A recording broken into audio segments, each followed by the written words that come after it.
Greetings, people of YouTube. This is a follow-up of my previous video about the NR200 build I did in preparation for 3080. So I've got a few questions about whether you can fit in an AIO with this case. The answer is yes, and I strongly suggest you do so. You don't need a very strong AIO. You don't need like the dual fan 280mm, although you can indeed fit that. A smaller one, such as the one that I got, the H60 from Corsair. It's a single fan model.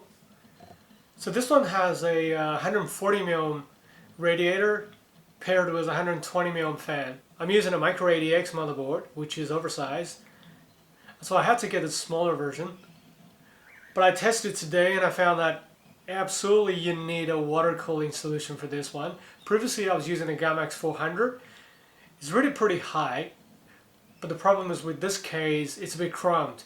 When you have that fan together with your GPU underneath, the hot air coming out of GPU will be blocked by the fan. So previously I was recording the top GPU and CPU temperature, and under load the CPU goes up to about 80 degrees and the GPU goes up to 72 degrees. And the fan on the GPU goes like a blower.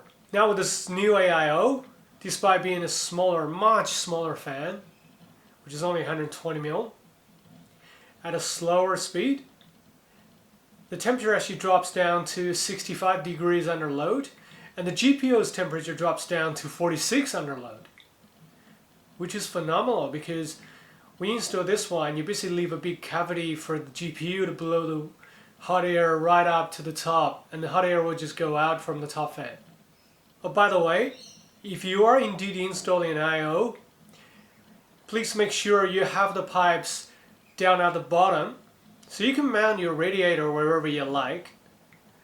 Preferably not at the bottom, of course. You can run it at the side like what I did. You can also mount it at the top. Not with this case though, you couldn't do it. But with other cases you might be able to put it on the top. But with this case, put it on the side is a perfect solution. The air bubbles will actually float onto the top. So imagine you have the pipes on top and the air bubble is going to create a really annoying noise. I actually did an experiment today. Okay, I actually installed a run today. I didn't put the pipe at the top, but I put the pipe at the side. But you know, at one side you have one pointing to the top and one point to the bottom. And you can hear the bubbling sound from the pump. When I move it down to the bottom, and that annoying sound is gone.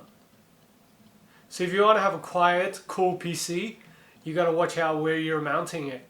You can indeed mount a 140mm, 240mm, or 280mm radiator in this case. At the side, I would suggest do not go over 240mm. That's all folks, till next time.